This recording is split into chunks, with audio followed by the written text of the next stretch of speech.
away. There's not much you can say about St George. They had an absolutely marvellous season. I mean, you could go on and on. They've gained Tony Trudgett from Corrimal, Phil Mate from Wollongong, Brad Buchanan from West Wollongong. They've lost Russell Cox to the Central Coast. Barry Beath has retired. Billy Smith's gone to Cronulla as the coach there in the reserve grade. Pardon me. Brian Wood has gone to Maxwell. Harry Bath, the coach, premiers last year, won 17, lost 5. They've still got some incredibly good players. Look through the list. Ted Goodwin, Tony Graham, Graham Quinn, what a good player he is, Robert Finch, John Chapman, Rod McGregor, Mark Shulman, Rod Reddy, John Jansen, Robert Stone, Craig Young, Stephen Edge, Bruce Starkey. Really, I think it would be true to say that this St George side, right through from fullback to hooker, is set already as what it will be. I don't need to apologise for having a drink. You know I've got a slight throat problem at the moment. I think that Harry Bath is in a very happy position of being able to say that his side is well and truly set before a ball has been kicked in the 1978 season. It really is a first-class side. I like to look at some of the things they did last year because there was some good stuff. They were at a couple of stages in the season not quite the defensive side that Harry Bath finally got them into. And I recollect North scoring a shock try against them at the Sydney Cricket Ground, and Mick Healy was the man that ultimately scored the try. And I wondered then, were they going to have trouble with their defence? But watch it as Mick Healy scores a truly good try.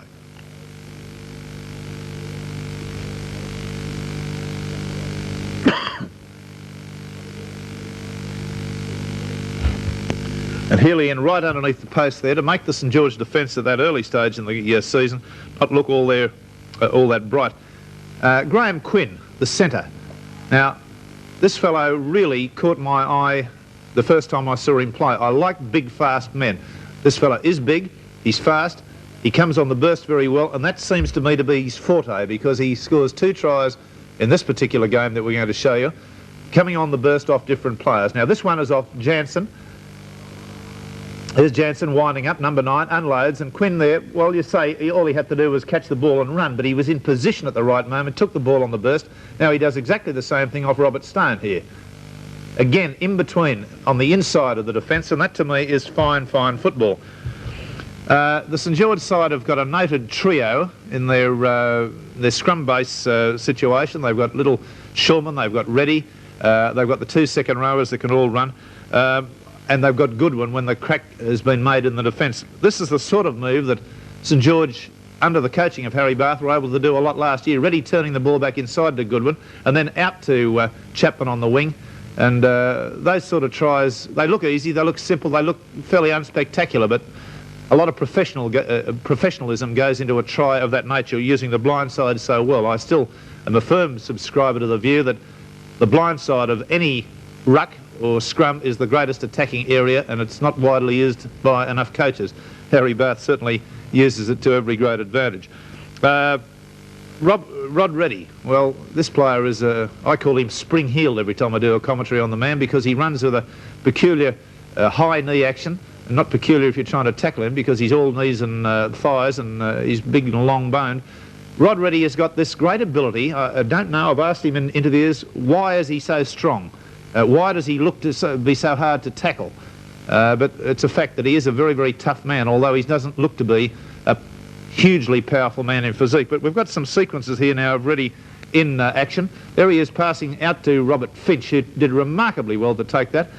The pass out there to support Quinn, and Quinn in again for a try against Balmain. Now this one shows Rod Reddy really at his very, very best. Look at that weaving run against Balmain at Leichhardt. They were not an easy side to penetrate. The pass out to Goodwin, and Goodwin not a double movement by any means. He crawled over the line. He hadn't been grounded short of the line. And this incredible solo effort.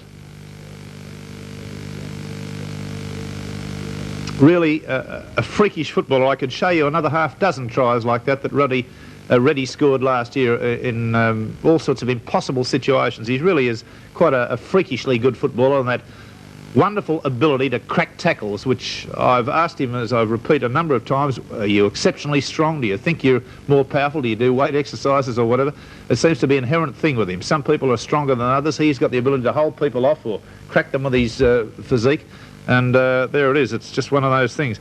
Jansen is going to be a player that'll have a big year this year, I think, for St George. He's got a lot of skill. We see him now set up a try in a very experienced fashion for Graham. draws the defence and unloads to Graham nicely. It was against against Balmain. It was at Leichhardt Oval, and Graham, of course, after the kick ahead, was able to score the try. Now, St George is singularly lucky too in that they've got plenty of pace in their three quarters should the breakdown of play occur. John Chapman found this particular breakdown of play to his liking, and he scored one of 3 tries against Balmain at Leichhardt, won the Hunter Douglas Award. The pass went to ground there as young Bendel spilt it, and Chapman was able to sprint away about 55 metres to score the try.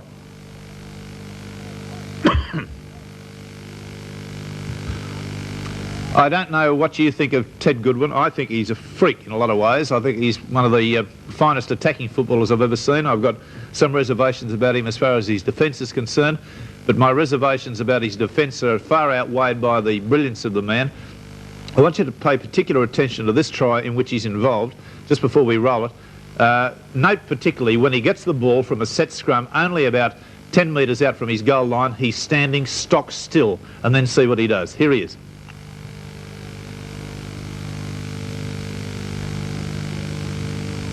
Now there's the first 4 beaten, decides that he's got still a few yards left in him, unloads the pass back on the inside to the winger who's come on the inside. The winger's not tackled, gets the pass back to Goodwin, who then is tackled but gets the pass away to Robert Stone. Now, I don't know of too many footballers in Sydney football that could have instigated that move, carried it on as well, and been directly responsible for the try at the end of it. A truly remarkable effort, and Teddy Goodwin, I take my hat off to you. I interviewed you once last year on Sports Action. I found you a very interesting bloke to talk to. I hadn't had the pleasure to talk to you before. I found you with a good sense of humour. I don't think you really need to do anything other than apply yourself to, and if you do that, you could be one of the best.